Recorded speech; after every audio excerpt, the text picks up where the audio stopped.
안녕하세요. 신한경제연구소입니다. 오늘은 부동산 촌철살인 시간으로서 금리가 상승하면 아파트 무조건 폭락할까? 라는 주제를 가지고 말씀드리도록 하겠습니다. 들어가기 전에 구독과 좋아요 한 번씩 꼭 부탁드립니다. 양질의 동영상으로 보답드리겠습니다. 저번 시간에 집값 폭락 아파트 폭락가를 과연 구매할 수 있을까라는 동영상을 제가 한번 띄웠는데요. 자세하게 동영상을 보시면 되겠습니다만, 결론은 그거였죠. 집값 폭락 아파트, 지금 폭락가로 구매할 수 없다라는 게 답이었습니다. 이제 요거에 대해서 그때는 이제 현재 헬리오시티라든지, 다른 아파트, 이제 그런 거에 대해서 제가 이제 현상만 보여드렸는데, 현재 매물이 나온 현상만 보여드렸는데, 오늘은 왜 금리가 상승한다고 해서 집값이 하락할까? 저는 하락하지 않는다고 보는데요. 그 이유에 대해서 설명드리도록 하겠습니다.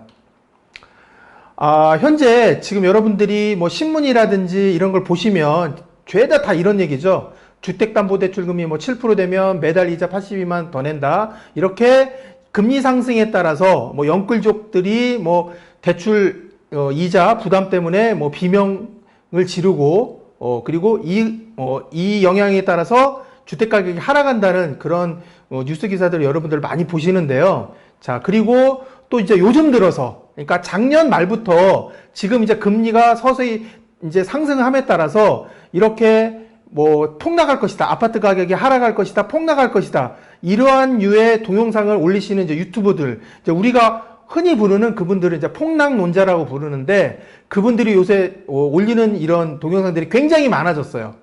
그죠? 그러면 제가 여기서 하나의 반론을 좀 제시할까 하는데, 그러면 금리만 상승하면 아파트는 진짜 폭락할까? 제가 요거 근거를 한번 보여드릴게요. 자, 요게 이제 어떻게 보면 정답이에요. 보면 제가 두 가지를 만들어 봤어요. 통계청이 들어가가지고 서울 아파트 가격 지수와 주택담보대출 금리의 그 추세 변화를 2003년 11월 거부터 올해 3월 거까지 제가 다 조사를 해봤어요. 그래서 이렇게 그래프를 만들었는데요.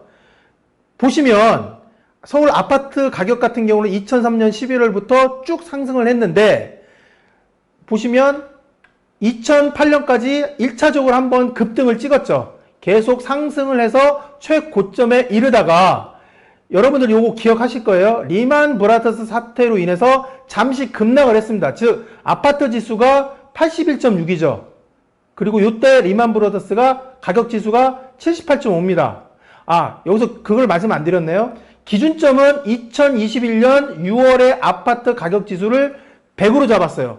그거를 기준으로 했을 때 요때가 81.6에서 78.5로 급락을 한 거죠. 단기간에 급락을 한 겁니다. 몇 달 사이에. 그러고 난 다음에 쭉 가격이 안정기를 보였어요. 계속해서 가격이 약간 하향 조정기죠. 안정기를 보이고 80.3까지 2016년에 80.3까지 찍으면서 그 이후부터는 지금까지 계속 104.3까지 꾸준히 증가했음을 알 수 있습니다. 그러면 여기서 제가 주택담보대출 금리에 대해서 한번 제가 알아볼게요. 그러면 자, 아까 말씀드렸죠. 계속해서 금리는 뭡니까? 2005년도 5.13에서 이때 5.13%죠. 주택담보대출 변동형 금리예요. 5.13%에서 한참 부동산이 아까 보시면 81.6까지 우리 다 기억하시잖아요. 2008년도 하반기까지 중반기까지 81.6까지 급등을 했어요.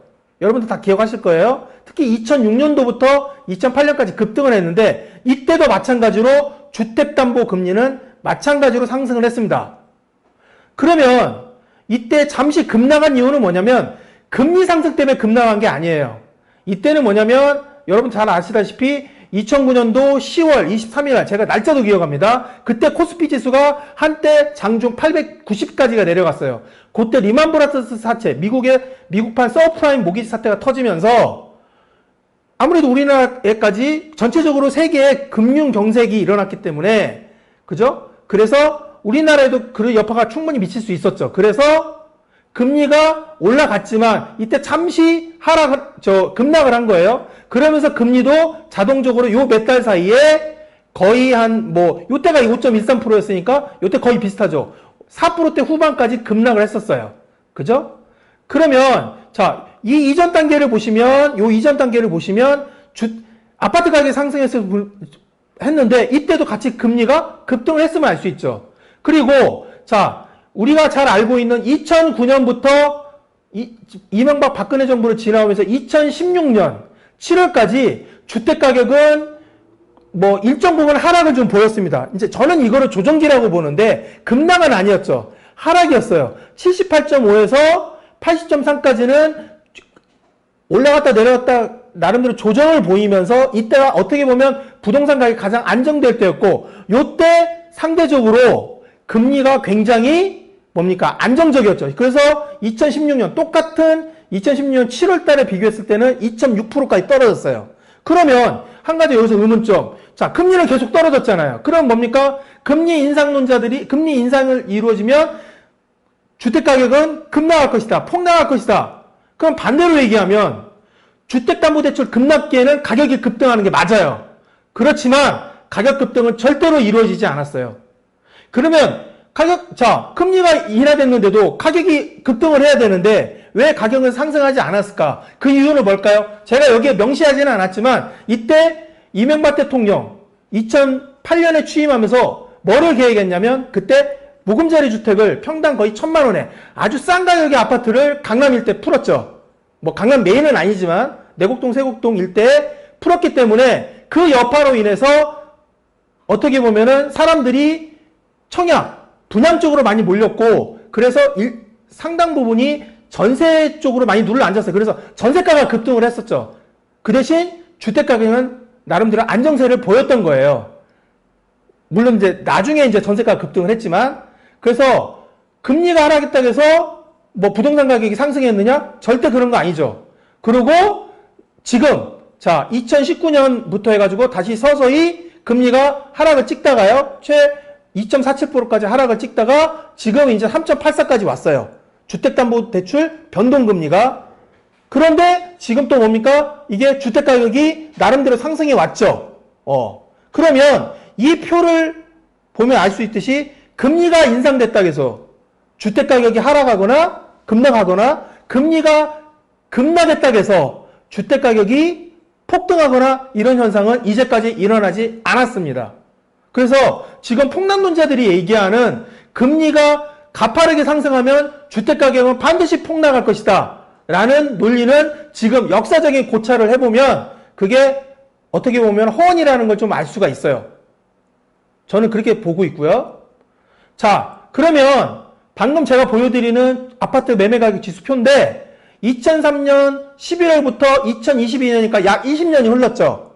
이때 주택가격이 상승하기도 하고 리만브라더 사태에서 일시적으로 하락했다가 2016년까지 상당히 주택가격이 안정시 있다가 문재인 정부 들어서서 이후에는 5년 동안에 폭등을 했죠. 그런데 20년 정도의 역사를 놓고 보면 부동산 가격은 금리 인하로 가격이 하락한 게 아니라 장기간으로 보면 이렇게 완만한 계단식의 가격 형태 구조를 보여왔다는 겁니다. 그 대신 추세는 우상향을 했죠. 저는 솔직히 말해서 지금 5년 동안에 이런 부동산 가격이 급락한 이유에 대해서 저는 한번 제가 고찰을 해봤어요. 그런데 중요한 건 뭐냐면 2009년부터 2016년까지 상당히 가격이 안정돼 있어요. 물가도 이때 금리가 낮았다고 하지만 물가도 꾸준히 올랐잖아요. 그러면 저는 어떻게 보느냐면 요때 꾸준히 조금이라도 소폭 부동산 가격이 상승하지 않았던 것을 이 5년 동안에 저는 다 찾아먹었던 거라고 봐요. 그리고 문재인 정부가 부동산 정책에 대해서 굉장히 왜곡된 정책, 다주택자 중과를 하거나 어떻게 보면 거래를 거의 못하게 하는, 그리고 박원순 시장도 서울 안에서의 어떤 재개발이나 재건축을 상당히 제한했지 않습니까? 그래서 공급을 축소시켰잖아요. 다른 제도적인 요인들이죠. 외생 변수적인 요인들 때문에 주택가격은 더 급등을 한 겁니다. 그냥 아무 짓을 안 하고 그냥 시장의 수요 공급의 어떤 그런 원리에 맡겼으면은 이렇게까지 5년 동안에 서울 아파트 가격이 거의 이 2배에서 2.5배, 어떤 데는 3배까지 상승한 데도 제가 봤거든요. 그런 형태로 지금 급등하지는 않았을 거라는 게 제 생각입니다. 그러면 그러면 금리 인상으로 해서 가격 조정이 보인다면 그 이유는 뭘까? 자, 저는 금리 인상으로 보지 않아요. 뭐냐? 한때 2018년 9월 13일 날 9.13 대책이 나왔죠. 요때 이 시즌 여러분들 보시면 요때 92.1에서 91.1까지 아파트 가격 지수가 일정 부분 한 1 정도는 하락을 했어요. 그러니까 굉장히 약세장이었죠. 저는 이때 나름대로는 조금 저는 효과가 있는 줄 알았어요. 그런데 9.13 대책을 가만히 보니까 다주택자 종부세율 인상하고요. 대출 억제하고 임대사업자 혜택이 축소됐어요. 그런데 그 약발이 1년간밖에 나오지 않았습니다. 그 효과는 1년 정도밖에 안 돼요. 그게 뭐냐면 임대사업자 혜택 축소 때문에 그런 거죠.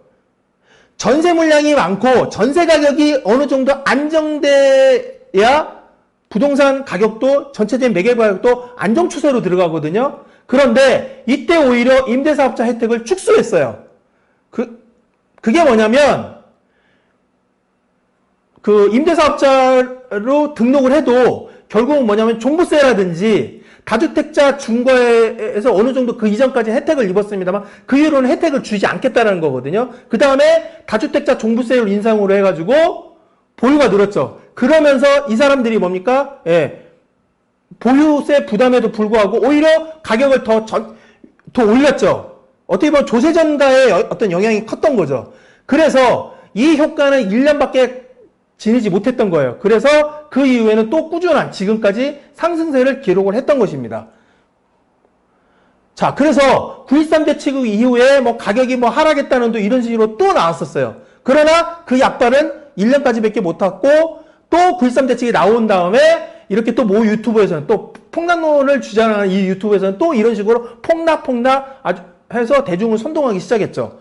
그것 때문에 실제 폭락할까봐 요때 집을 사지 않으신 분들이 저는 굉장히 많았다고 봐요. 실제 제가 상담한 여러분들도 뭐냐면 9.13 대책 때문에 상당히 1년 동안 가격이 어느 정도는 상승이 억제됐기 때문에 이때 굉장히 고민하시는 분들이 많아요. 그래서 마음이 약하신 분들이거나 너무 언론 기사를 맹신하신 분들은 즉 수요 공급을 따지지 않고 기사에만 맹신하신 분이거나 아니면 이런 유튜브를 보신 분들은 그때 부동산 구매를 하지 않았어요. 그래서 그분들이 어떻게 됐습니까? 그분들 더 이상 이제 부동산 구매를 하지 못하죠. 왜? 시기도 놓쳤고 그때 당시 봤던 가격이 지금 가격과 비교해 보면 엄청 싼 거죠. 그러니까 이제 멘탈이 붕괴가 온 거죠. 지금 가격이 그 이후로 몇 억씩 올랐기 때문에 그 현상이 벌어지게 된 겁니다. 자, 실제 그때 아파트 매매 거래량 추이도 그때 굉장히 높다가 굉장히 급락을 했었죠. 어떻게 보면 지금 상황과 좀 유사한 측면이 좀 있다라고 좀 보여져요. 자, 그러면 왜 이런 현상이 벌어질까? 자, 근데 문재인 정부 5년 동안 어떤 정책을 했냐면 다주택자에 대해서 무차별 징별적 정책을 시행을 했어요. 한번 보실까요? 자, 먼저 이거부터 먼저 보실게요. 일단은 주택임대 사업자를 인제는 그 이전에 9.13 대책, 2018년 9.13 대책에서는 그분들에 대한 혜택을 대폭 축소하더니 2020년 7.10 대책에서는 이분들이 거의 아파트에 한해서는 이제 주택임대 사업자들과 실질적으로 폐지가 됐어요. 이제 혜택이 아니라 아파트 주택임대 사업자는 거의 이제 되도록이면 하지 마라 라는 쪽으로 이제 그 정책이 바뀐 거예요. 그런데 아파트 주택임대 사업자 제도가 얼마나 좋았냐면 전세 가격의 안정에 상당히 공헌했어요. 왜? 지금 임대차 3법으로 뭐가 생겼죠? 계약갱신을 할 때 5% 상한선이 있죠. 이때 주택임대차 사업제도에는 5% 상한선 제도가 좋은 제도가 있었어요. 그래서 주택임대사업자, 즉 8년 장기로 할 경우에는 양도세라든지 이런 종부세라든지 이런 거에 대한 세제 혜택을 주면서 전세가격 5%밖에 못 올리게 했던 거예요. 그게 상당히 전세가 안정에 굉장히 공헌을 한 겁니다. 그런데 이 제도가 폐지되면서 이제는 이제 그때부터 뭡니까? 단기 임대가 끝나신 분들은 그냥 이제 아파트 할 때는 그런 아까 5% 상한선 제도가 의미가 없잖아요. 그래서 그때부터 이제 전세가가 서서히 올라가기 시작한 거예요. 그러면서 가격도, 매매 가격도, 전세가가 올라가면 매매 가격도 자동적으로 올라가거든요. 그리고 더 큰 거, 자, 다주택자 취득세 중과가 일어났죠. 이건 여러분들 굉장히 잘 아실 거예요. 왜? 다주택자가 취득을 많이 하는 것이 주택가격, 아파트 가격을 끌어올린다. 부동산 투기의 원상이 된다라고 본 거예요. 정부는. 근데 그게 잘못된 정책이었죠. 왜? 다주택자가 많아져야 전세 물건이 많아지는 거죠. 전세 물건이 많아져야 공급이 많기 때문에 전세 가격이 안정되는 거고, 그거를 전임 문재인 정부가 애써 외면한 건지, 아니면 알고도 모른 척 한 건지, 아니면 진짜 몰라서 그런 건지, 저는 그 이유는 지금도 모르겠어요. 그러나 뭐가 됐든 다주택자 취득세 중과 때문에 아파트를 2개, 3개씩 사는 사람들이 없어지다 보니까 이제 가면 갈수록 전세 물건들이 줄어드는 겁니다. 그런데 실제 다주택자 비중을 보면 이게 2020년 자료거든요. 보면 서울 같은 경우 봐도 서울, 경기, 인천 거의 비슷합니다. 통계 자료는. 예, 실제 우리나라에서 2020년에 지금은 아마 이게 더 줄었을 거예요. 1주택자 비율이 거의 85%예요. 그리고 다주택자 비율이 뭐 그렇게 높진 않습니다. 해봤자 뭐 20, 30%가 채 안 돼요. 그런데 3주택자 이상 분들은 뭐냐면 비중이 더 적죠.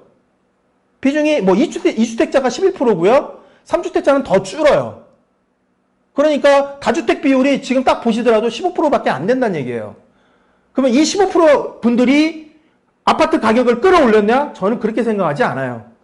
가격을 끌어올린 세력은 뒤에서 말씀드리겠지만 실거주자들이에요. 예, 근데 그거를 정부가 미스테이크, 즉 실수를 한 건지, 아니면 아예 몰랐던 건지, 아니면 알고도 애써 외면한 건지, 그건 제가 모르겠어요. 그러니까 빈대 잡으려다가 초과상가 다 태운 거죠. 그래서 뭐 이때 실제 뭐 2021년 2월 기사에 뭐 임대사업자 오락가락 하면서 올해부터 매물 나올 수 있다는데, 실제 이때부터 매물은 줄어듭니다. 매물이 아니에요. 예, 줄어듭니다. 그러면 자, 그리고 난 다음에 2020년 7월 30일 날 여러분이 잘 알고 계신 임대차 2법, 임대차 관련법이 시행이 됩니다.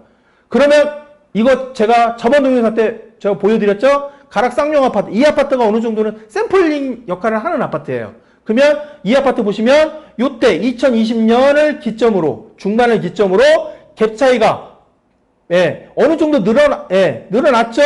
그런데 전세가가 2억 정도 올라가면서 매매가가 같이 동반 상승을 한 거예요. 그 간격을 두고 그대로 상승을 한 겁니다. 그래서 전세가격 안정이 굉장히 중요한 거예요. 그러니까 오히려 뭐냐면 주택가격을 결정하는 거는 금리 하나뿐만이 아니에요. 금리 하나뿐만이 아니고 중요한 거는 뭐냐면 정부가 시행하는 제도의 미스, 시장에 제대로 맡기느냐, 아니면 정부가 잘못되게 시장에 개입을 하느냐, 이거에 따라서 부동산 가격이 출렁거릴 수도 있고 그렇게 한다는 얘기예요. 실제적으로 보면 요 당시 보면 또 박근혜 정부가 그렇게 부동산 경기를 띄우려고 별짓을 다 했죠. 그때 저번 시간에 말씀드렸죠. 미분양 아파트에 대해서, 서울 수도권의 미분양 아파트에 대해서는 5년간 양도세 비과세를 해줬어요. 근데 그때도 아파트 가격은 오르지 않았어요. 그러니까 정부가 개입한다고 해서 시장 가격이 뭐 오르고 내리는 거에서 별로 역효과가 날 수도 있다는 얘기죠. 그러니까 금리도 그렇고 정부 정책도 그렇고 하나의 요인에 불과한 거지, 이걸 종합적으로 믹싱해서 봐야 된다는 얘기예요. 저는 뭐냐면 수요 공급의 측면이 저는 더 강하다고 봐요. 물량이 적으면 가격은 올라가고요. 물량이 풍부하면 가격은 빠지게 돼 있어요. 왜? 물량끼리 서로 경쟁을 해야 되기 때문에. 그건 여러분들이 이미 지금 오피스텔 시장에서 나오잖아요. 어떤 지역에 오피스텔이 굉장히 많다. 그럼 여러분들이 월세를 마음대로 올리는 게 가능합니까? 주택임대사업자 제도를 들고 안 들고를 떠나서 경쟁이 많아지면요, 월세를 많이 못 올리게 돼 있어요. 결국 그 논리입니다. 결국 시장의 논리는요, 그래서 시장의 원리가 아담 스미스의 보이지 않는 손이 왜 그렇게 오묘하게 작동하는지를 여러분들께서 아셔야 돼요. 자, 그래서 결국 뭐냐면 양도세가 계속 살아있었죠. 중과가 계속 살아있었기 때문에, 중과 때문에 다주택자들이 차라리 증여하고 말지, 내가 시장에 내놓지는 않겠다는 얘기죠. 그러면서 이제 뭡니까? 아파트 매매 거래는 대폭 줄게 됩니다. 줄는 게 최근에 준 게 아니에요. 이때 이미 2021년부터 상당 부분 꺾여 있었어요. 그런데 자, 그러면 윤석열 정부 총범위의 다주택자에 대해서는 어떻게 되느냐? 자, 취임하면서 벌써 이런 정책을 내놓았죠. 예, 벌써 이제 이건 시행이 됐어요. 5월 10일부터 다주택자 양도세 중과 완화 정책을 내년 5월 9일까지 한시적으로 내년 5월 9일 안에까지만 뭡니까? 양도를 하면 실제 돈 받고 팔면 다주택자도 일반과세로 해주겠다는 얘기예요. 그래서 실제 어떤 주택에 대해서 취득가액 4억 원, 양도가액 8억 원에서 양도차익을 4억 원을 별 경우에 중과되면 약 2억 3천 정도의 세금을 물지만 2년에서 3년 미만 보유하신 분들은 한 1억 4천 정도, 약 9천만 원 정도 세금이 줄고 15년 이상 보유하신 분들은 절반 이하로 훨씬 준다. 약 9천만 원 정도밖에 세금이 안 돼. 그러니까 당연히 이제 지금은 뭡니까? 다주택 이제 똘똘한 한 채죠. 다주택자 가지고 계신 분들 보유세도 느니까 자 내년 5월 9일까지 양도세 한시적 유예 준대. 그러니까 이제 지금부터는 뭡니까? 다주택자가 자기가 생각했을 때 별로 엑기스가 별로 없는 지역을 중심으로 그분이 예를 들어서 뭐 강남 대치동에 한 건 가지고 있고요. 실거주 하고 있고요.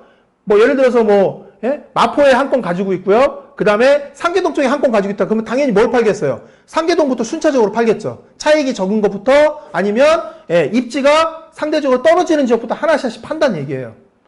그것 때문에 지금 다주택자 급매물이 나오고 그게 일부분 한 달에 한 건 혹은 두 달에 한 건의 거래가 돼서 그게 가격이 하락하는 것처럼 보이는 거예요. 금리 상승 때문에 그런 게 아니란 얘기예요. 이건 어떻게 보면 제도적인 측면이 더 크다는 얘기죠. 예. 이런 부분 여러분들이 종합적으로 판단을 하셔야 돼요. 그래서 이렇게 되면 2023년 5월 9일까지 다주택자들은 시차익을 위해서 줄어든 양도세를 시차익을 실현하기 위해서 매물을 내놔요. 그런데 그래봤자 아까 다주택자 비율 보셨죠? 예, 2주택 이상 가지고 계신 분이 15%인데 지금 아마 더 줄어 있을 거예요. 한 10% 조금 약간 위, 한 12, 3% 정도 줄어 있을 거예요. 그래봤자 전체 물량의 12, 3% 물량이에요. 더 적다는 얘기죠. 그런데 그런 금매 여러분들 사셔야겠어요? 안 사셔야겠어요? 사셔야 됩니다. 자, 그런데 자, 제가 저번 시간에 이거 보여드렸죠? 헬리오시티 지금 현재 실거주자들 위주로 나온 매물의 가격은 자, 금매가 21억 4천인가 거래됐는데 지금 실거주자 매물은 얼마냐? 거의 22억 중후반대에서 23억, 24억까지 현재 물건이 나와 있다는 얘기예요. 그래서 실거주자들은 뭐냐? 아직도 가격을 싸게 내놓을 생각이 없으세요. 왜? 그 이유는 다음에 말씀드릴게요. 왜 그러냐?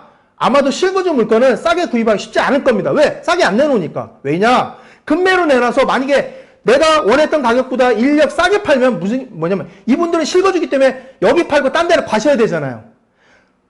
그러니까 입지를 줄여서 가거나 아니면 나는 이제 다 포기했어. 나는 이제 뭐 어느 정도 누릴 거 누렸으니까 낙향을 할래. 아니면 여기보다 조금 나는 현금 보유 능력을 좀 강화하기 위해서 조금 A급에서 B급지로 가고 그러면서 그 남은 금액으로 나는 뭔가 뭐 노후 준비를 한다든지 어떤 생활비를 쓸게. 그거 아닌 이상은 대부분이 뭡니까?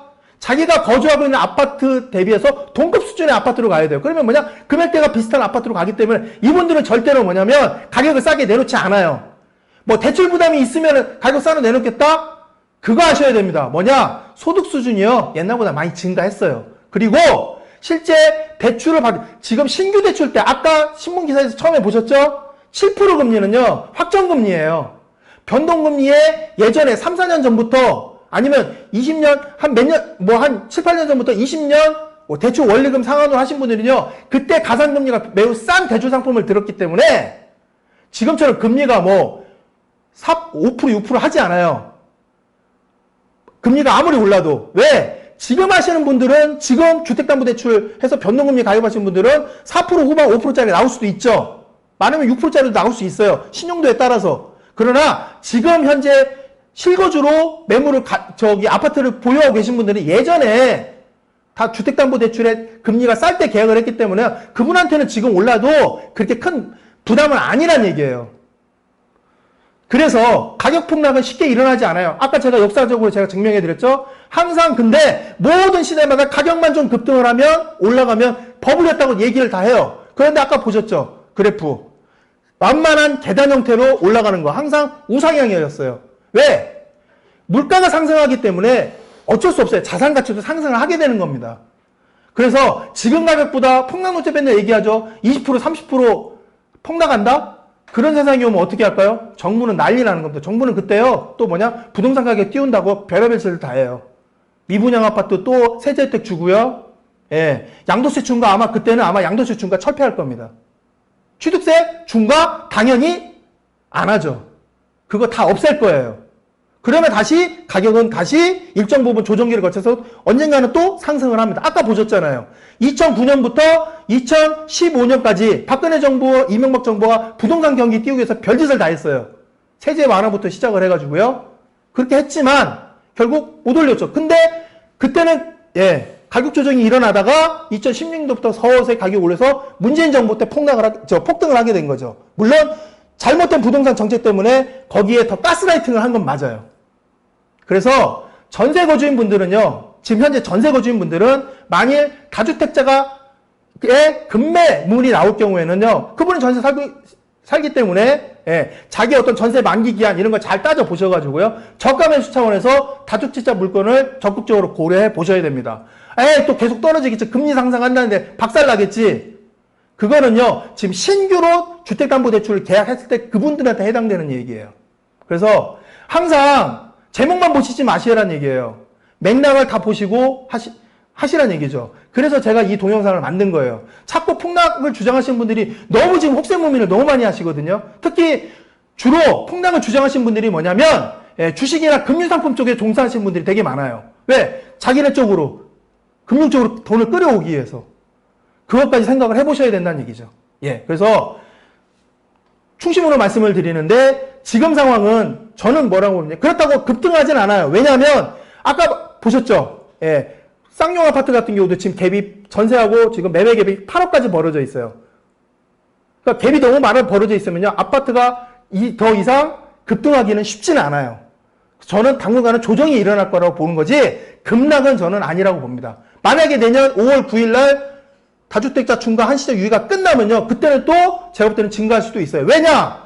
3기 신도시가 2026년이나 7년에 입주하거든요. 그때까지요, 우리나라 지금 뭡니까? 지금 서울의 아파트의 공급이 너무 적어요. 윤석열 정부가 전국적으로 250만 가구를 만든다 하더라도 그거 임기 내에 달성하기 쉽지 않습니다. 계획만 세우다 끝나요. 재개발 재건축 아무리 풀어주고 신도시 1개 신도시 특별법 그거 단기간 내에 절대 해결 안 납니다. 그거 적어도 20년 프로젝트예요.